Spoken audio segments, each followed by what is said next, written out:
മറ്റൊരു വീഡിയോയിലേക്ക് സ്വാഗതം. ഇന്നിവിടെ വിശകലനം ചെയ്യുന്നത് 25/2/1986 ജനിച്ച ഒരാളുടെ ഗ്രഹസ്ഥിതിയാണ്.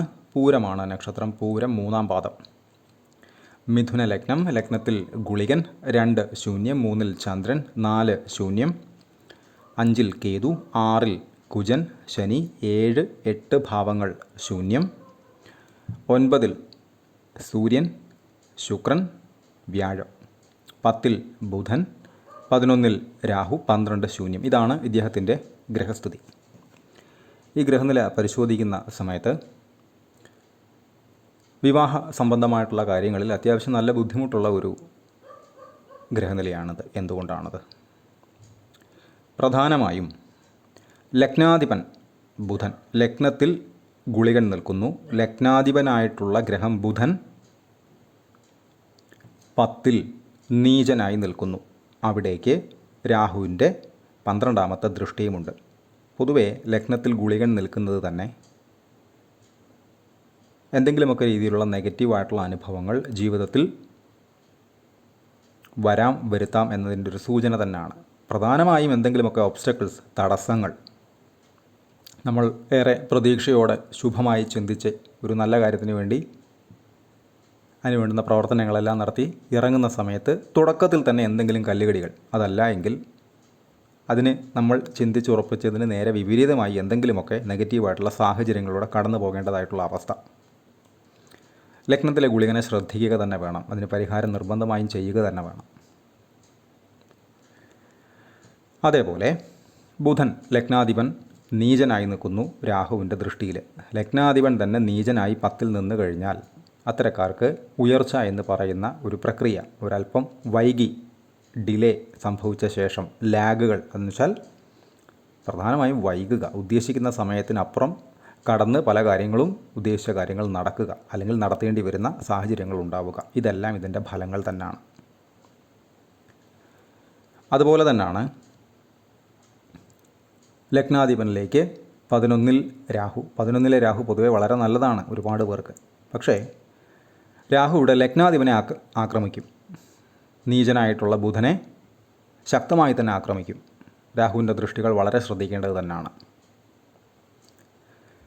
ഇത് ഒരു രീതി. വ്യക്തി സംബന്ധമായിട്ടുള്ള ഉയർച്ച, അതിൽ ജോലിയുണ്ട്, വിവാഹമുണ്ട്, ഭാഗ്യാനുഭവങ്ങളുണ്ട്, ജീവിതത്തിലെ പല സമയങ്ങളിലായി നടക്കേണ്ടുന്ന ശുഭമായിട്ടുള്ള ഒരുപാട് കാര്യങ്ങളുണ്ട്. അതെല്ലാം ചേരുന്നതാണ് ലഗ്നവും ലഗ്നാധിപനും. അതിനെക്കുറിച്ചാണ് പറഞ്ഞത്. ഇനി ലഗ്നാൽ 7 വിവാഹസ്ഥാനം.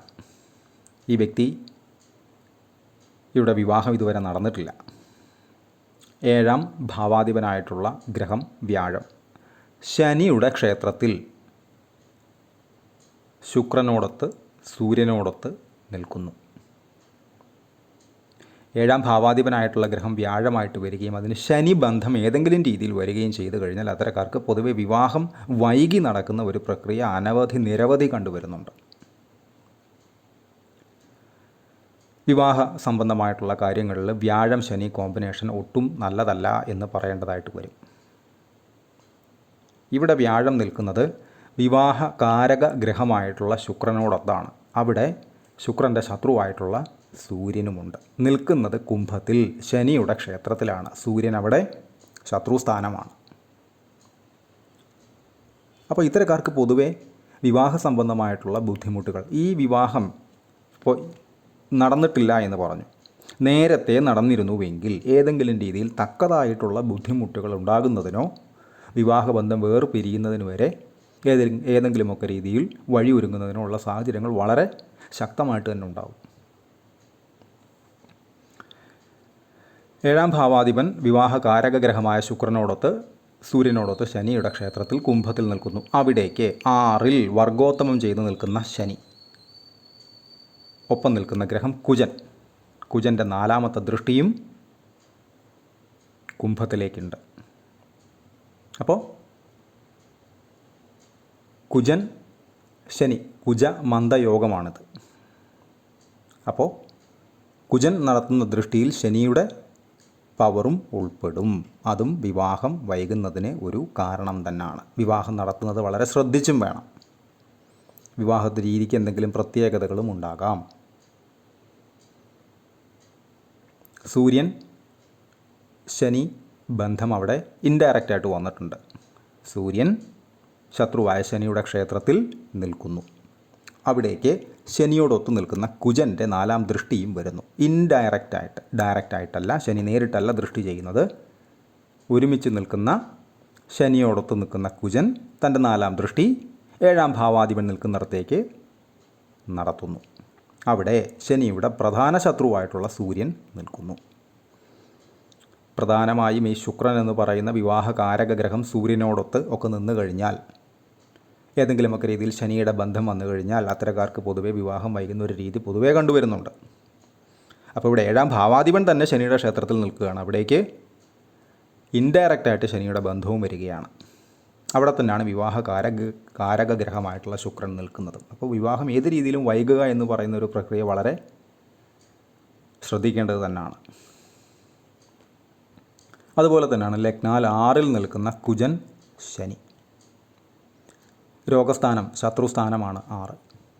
അപ്പോൾ അവിടെ നിൽക്കുന്ന കുജൻ ശനി എന്ന് പറയുമ്പോൾ സാഹസിക കാര്യങ്ങളിലൊക്കെ ഇടപെടുന്നത്, റോഡ് ഉപയോഗം പോലെയുള്ള കാര്യങ്ങൾ, ഉയർന്ന പ്രദേശങ്ങളിൽ സഞ്ചരിക്കുക അല്ലെങ്കിൽ ഉയർന്ന പ്രദേശങ്ങളിൽ ജോലി ചെയ്യുന്ന സിറ്റുവേഷൻസൊക്കെ ഉണ്ടായിക്കഴിഞ്ഞാൽ വളരെയധികം വീഴ്ചകൾ പോലെയുള്ള കാര്യങ്ങളിൽ നിന്നും മാറി നിൽക്കാൻ പ്രത്യേകം അത്തരം സാഹചര്യങ്ങൾ വളരെ ശ്രദ്ധയോടെ തന്നെ കൈകാര്യം ചെയ്യേണ്ടതുമാണ്. അതുപോലെ ഗുളികൻ ലഗ്നത്തിൽ ഉണ്ടെങ്കിൽ പോലും വ്യാഴത്തിൻ്റെ 5-ാമത്തെ ദൃഷ്ടി ലഗ്നത്തിലേക്ക് വരുന്നുണ്ട്. ചന്ദ്രനിലേക്ക് 7-ാമത്തെ ദൃഷ്ടിയും വരുന്നുണ്ട്. നല്ലത് തന്നെയാണ്. ഇത് രണ്ടുമാണ് പിടിച്ചു നിന്ന് പോകുന്നതിനുള്ള പ്രധാന കാരണമെന്ന് പറയുന്നത്. ഇപ്പോൾ വിവാഹം നടന്നിട്ടില്ല അല്ലെങ്കിൽ എന്തെങ്കിലുമൊക്കെ ടെൻഷൻ മനസ്സിനെ ബാധിക്കുന്ന സമയത്തും ചന്ദ്രനെ ബാധിക്കുന്ന സമയത്തും വ്യാഴത്തിൻ്റെ ദൃഷ്ടി ചന്ദ്രനിലേക്ക് എത്തുക വഴി മനസ്സിനെ കൂളാക്കാൻ, മനസ്സിനെ ഒന്ന് ആശ്വസിപ്പിക്കാൻ സാധിക്കും. എന്നാൽ ശനിയുടെ 10-ാം ദൃഷ്ടിയും ചന്ദ്രനിലേക്കുള്ളത് കൊണ്ട് എന്തെങ്കിലുമൊക്കെ ടെൻഷൻസ് ഉണ്ടായാൽ തന്നെ വ്യാഴത്തിൻ്റെ ഇടപെടൽ കൃത്യമായിട്ട് അവിടെ ഉണ്ടാവുകയും അതിൽ നിന്ന് മാറി മുന്നോട്ട് പോകാനുള്ള ഒരു ചാലക ശക്തിയായി വ്യാഴം അവിടെ പ്രവർത്തിക്കുകയും ചെയ്യും.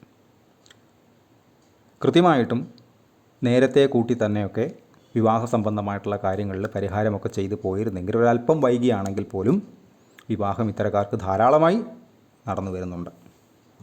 അപ്പോൾ അതിന് വേണ്ടുന്ന മുൻകരുതലുകൾ നേരത്തെ കൂട്ടി തന്നെ കൃത്യമായിട്ടുള്ള പരിഹാരങ്ങൾ ചെയ്ത് തന്നെ പോകേണ്ടതാണ്. ഉപരി 7-ലേക്ക് രാഹുവിൻ്റെ 9-ാമത്തെ ദൃഷ്ടിയുമുണ്ട്. ഇതും വിവാഹം വൈകുന്നതിന് ഒരു പ്രധാന കാരണം തന്നെയാണ്. അപ്പോൾ 7-ാം ഭാവാധിപൻ ശനിക്ഷേത്രത്തിൽ നിൽക്കുന്നു. വിവാഹകാരക ഗ്രഹം ശുക്രൻ സൂര്യനോടൊത്ത് നിൽക്കുന്നു. അവിടേക്ക് ശനിയോടൊത്ത് നിൽക്കുന്ന കുജൻ്റെ 4-ാമത്തെ ദൃഷ്ടി വരുന്നു. അതുപോലെ തന്നെ രാഹുവിൻ്റെ സ്വാഭാവികമായിട്ടുള്ള 9-ാം ദൃഷ്ടി വിവാഹസ്ഥാനത്തേക്ക് നേരിട്ട് വരുന്നു. ഇതെല്ലാം തന്നെ ഏതൊരാൾക്കും വിവാഹം വൈകാനോ നേരത്തെ കൂട്ടി വിവാഹം കഴിച്ചു കഴിഞ്ഞാൽ വിവാഹ സംബന്ധമായിട്ടുള്ള ബുദ്ധിമുട്ടുകൾ ഉണ്ടാക്കുന്നതിനുള്ള ഒരു കാരണം തന്നെയാണ്, അല്ലെങ്കിൽ കാരണങ്ങൾ തന്നെയാണ്. ഇദ്ദേഹത്തിൻ്റെ ദശകൾ എടുത്തു കഴിഞ്ഞാൽ പൂരമാണ് നക്ഷത്രം. ശുക്രദശയിൽ ജനിച്ചു. 92 വരെ ശുക്രൻ, അതിനുശേഷം സൂര്യൻ 98 വരെ, അതിനുശേഷം 10 കൊല്ലം ചന്ദ്രൻ 2008 വരെ, അതിനുശേഷം കുജദശ അഥവാ ചൊവ്വ 2015 വരെ, ശേഷം രാഹു 2033 വരെ, അതിനുശേഷം വ്യാഴം 2049 വരെ, ശേഷം ശനി, ബുധൻ, കേതു എന്നീ ക്രമത്തിലാണ് അദ്ദേഹത്തിൻ്റെ ദശകൾ കടന്നു പോകുന്നത്. അതിൽ തന്നെ രാഹുവിൽ ബുധൻ്റെ അപഹാരമാണ്. 11-ൽ നിൽക്കുന്ന രാഹുവും ലഗ്നാധിപത്യം വഹിച്ച് 10-ൽ നീചനായി രാഹുവിൻ്റെ ദൃഷ്ടിയിൽ നിൽക്കുന്ന ബുധനും ഒരൽപ്പം ഉദ്ദേശിക്കുന്ന കാര്യങ്ങൾക്ക് ഡിലേ വരുന്ന ഒരു സമയം തന്നെയാണ്. എന്നിരുന്നാൽ തന്നെയും ബുധൻ നീചനാണെങ്കിൽ പോലും ഒരൽപ്പം ഡിലേ വന്നാൽ തന്നെയും പിന്നീടും നമ്മൾ വിടാതെ ശ്രമിച്ചു കഴിഞ്ഞാൽ ഉദ്ദേശിച്ച കാര്യം നടക്കുക തന്നെ ചെയ്യും. ഒരൽപ്പം ഡിലേ, ഇറിറ്റേഷൻസ് ഉണ്ടാകും. ചന്ദ്രന് ശനിയുടെ 10-ാം ദൃഷ്ടി ഉള്ളതുകൊണ്ട് മനസ്സിനെ അത് ഏതെങ്കിലുമൊക്കെ രീതിയിൽ ബാധിക്കുകയും ചെയ്യും. എന്നാൽ അവിടെയും നമ്മൾ കൃത്യമായിട്ട് ഒരു മുന്നൊരുക്കത്തോടു കൂടി പോയി കഴിഞ്ഞാൽ വ്യാഴം അതിൻ്റെ ജോലി കൃത്യമായി ചെയ്യുകയും അതുവഴി നമുക്കൊരു മാർഗം ഏതെങ്കിലുമൊക്കെ രീതിയിൽ തെളിയുകയും ചെയ്യുമെന്നും മനസ്സിലാക്കുക. കൃത്യമായി പരിഹാരങ്ങൾ എടുത്ത് പോകേണ്ടുന്ന ഒരു ഗ്രഹനില തന്നെയാണത്. കൺസൾട്ടേഷൻ ആവശ്യമുള്ള ആളുകൾക്ക് ഈ നമ്പറിൽ കോൺടാക്റ്റ് ചെയ്യാവുന്നതാണ്. കോൺടാക്ട് ഡീറ്റെയിൽസ് ഡിസ്ക്രിപ്ഷനിൽ കൊടുത്തിട്ടുണ്ട്. ഇത്തരം വീഡിയോസ് ഇനിയും തുടരും. നന്ദി.